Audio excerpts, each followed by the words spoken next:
So I saw this, and I don't get why people hate Mario Sunshine so much. It's a really good game. Was it a departure from what we were used to? Yeah, but so was Breath of the Wild. Of course, this was back on the GameCube, so you know. But it's I love Mario Sunshine. I remember getting it, and just everything was so bright and vivid and colorful, and the people of Delfino Plaza and just the every area you went to, even though that it was small, it just felt so lively. Like all the residents had, stuff that they were doing, or would react to certain things like bouncing on their head, or certain actions being done, or whatever. But it just felt so lively. Mario 64, good game, but you're in a freaking castle the whole time, and you're jumping into paintings, going to different worlds or different levels, but it's, that's what they feel like, levels, you know. But in Mario Sunshine, it's not, doesn't feel like levels. It feels, because it's not really levels, because like you're in Delfino Plaza, and everywhere you look, you can see the other levels. So it makes it feel more like it's a actual world. Mario Galaxy was pretty cool. Um, but Mario Sunshine, I mean, everyone likes Mario Galaxy, but I hear and see a lot of people like, oh, I don't like Mario Sunshine. Why? The controls were pretty good. I mean, were they perfect? No, but they were pretty damn good. At least for me, I really didn't have much problem doing anything, whether it be side flipping or whatever the case was. I really didn't have much issue doing any of it. Whereas, like in Mario 64, you're like, well, you just side jump, please, just side, side jump, or jump off the wall. No, jump off the wall. Okay, hit the wall. Jump. No, no. Okay, now grab onto the ledge. No, just jump the wall. Grab. Okay, there we go. I didn't have to worry about that in Sunshine. Um, Voice acting helped a lot. With Peach and Bowser at the end was fun. Um, and just like I said, they were so vivid. Each area. I can't say levels because they weren't really levels. You were just kind of blasting yourself over or taking a pipe to, one of the areas you saw in Delfino Plaza. Um, you have an entire theme park. You're climbing on this Ferris wheel, and you got that stuff. Then you're going into a hotel room, a hotel, and traveling through like the ventilation system and dropping into rooms, and then there's the casino where you're fighting King Boo, and it was just really fun. You had all these like hidden levels, and one of the levels people think of that complain about is the secret, the bird, the sand bird. It really wasn't that hard. I mean, I think I completed it my first try.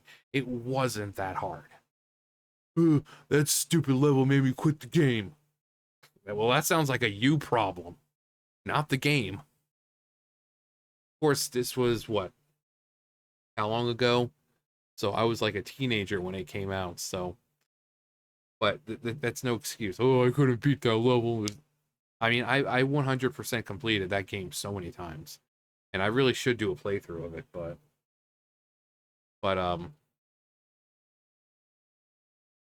I mean, were there like Mount Corona? Was it annoying? Yeah, because you're in this boat, and you're having to go through the lava. Some of it, and the first part you're like jumping over and trying not to get burned.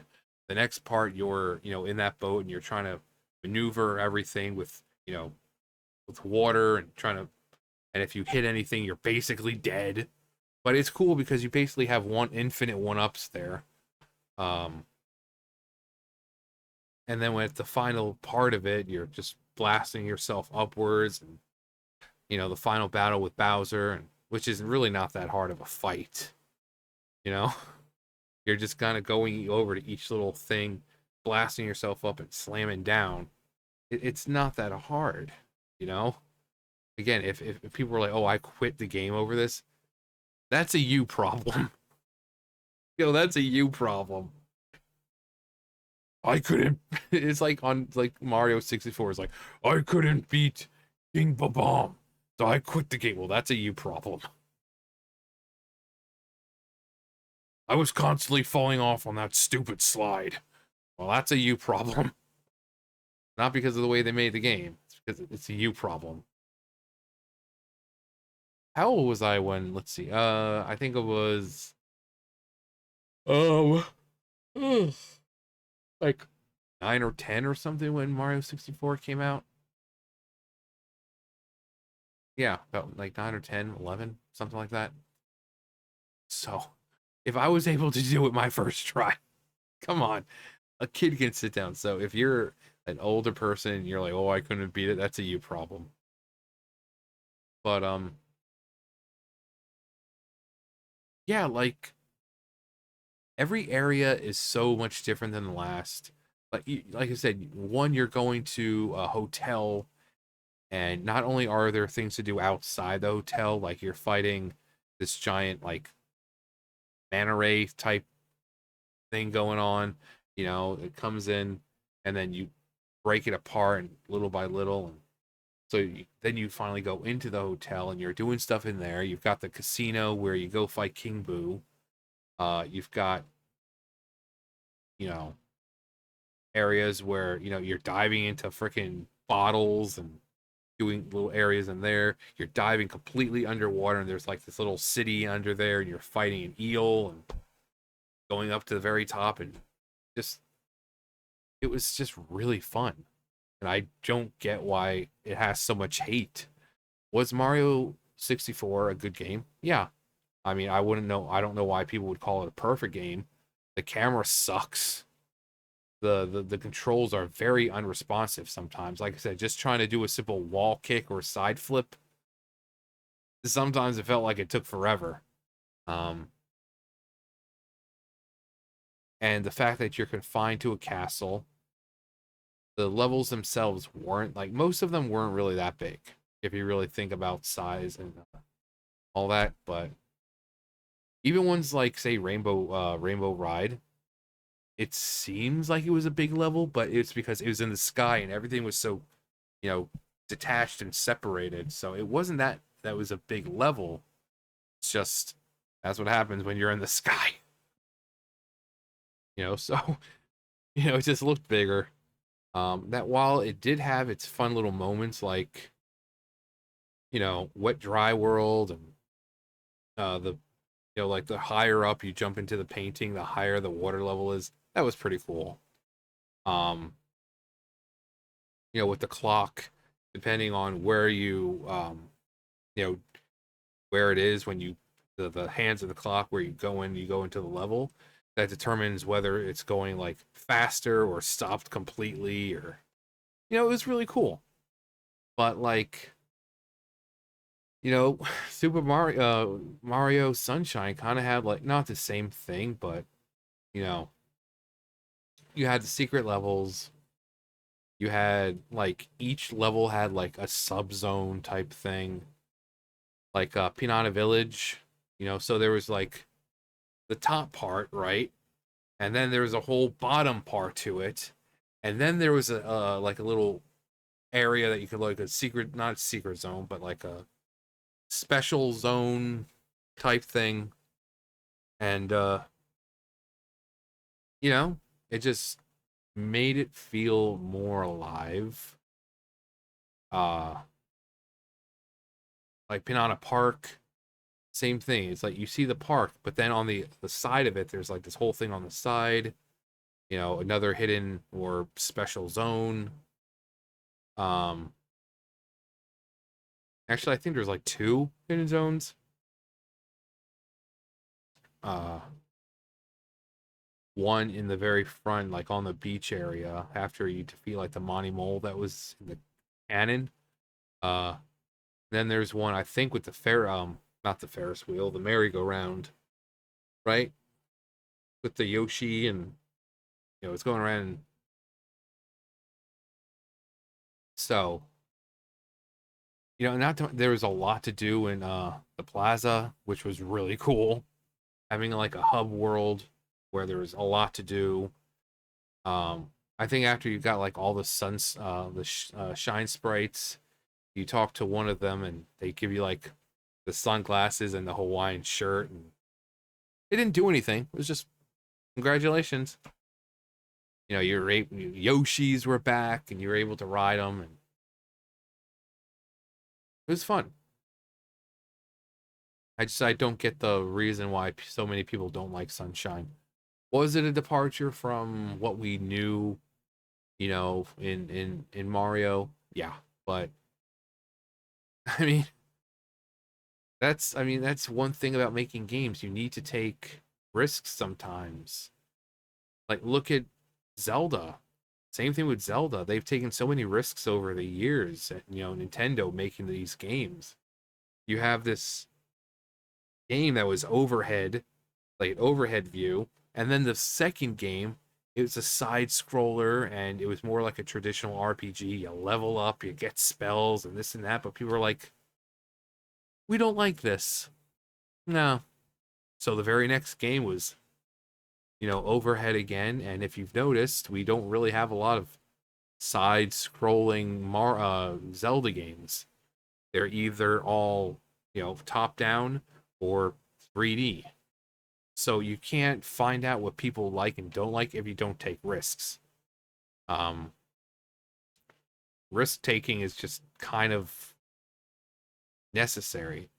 So you had the first 3D Mario experience with Mario 64. Then they're like, well, let's try this. Let's make it more of an open world type thing. Instead of being confined to a castle, we're going to put it outside. And when you're in the plaza, they're not really levels because you're going to see all these places you're going to go. You're going to be able to look out and see all of them. So it just made the world feel more connected and lively. Like I said, the NPCs weren't just like toads in a wall and just like, they walked around town for the most, some of them, they interact with you, and it was just fun. It was fun. And it just showed Bowser being chill. You know, there he is. We see him. He's in a hot tub with Peach and his son, and then at the end he's like, "Yeah, I've got something to tell you," and Bowser Jr. is like, "I know Peach isn't my real mama."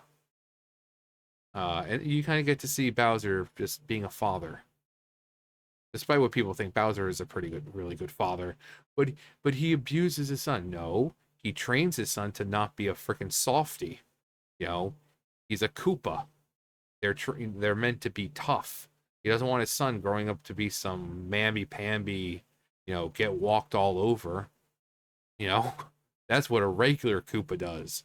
But no, they're royalty. So he's not going to have any son of his being walked all over by Mario or whoever. So he's got to show some tough love. But he does love his son. Um, but yeah, let me know what you thought of Mario Sunshine. Which is your favorite Mario? It doesn't have to be the older. You could say Odyssey. I mean, I know Odyssey was a great game. Um, and it doesn't have to be a 3D Mario. It could be Mario 2. I mean, I don't think I've ever met someone who said Mario 2 is their favorite Mario game. It's a good game. I don't think I've ever met anyone who said, "Oh yeah, Mario 2." Fantastic. Um, or the Game Boy one was like Mario Land 2. I mean, the whole bunny flight thing was fun, but I won't say it was a good game. But yeah, let me know your favorite Mario game, and if what do you think about Mario Sunshine? You think it deserves all the hate, or are people just overreacting because it's a them problem? And but yeah, let me know. Anyway, that's gonna do it for me. You guys know the drill. I'll see you guys later. Bye, guys.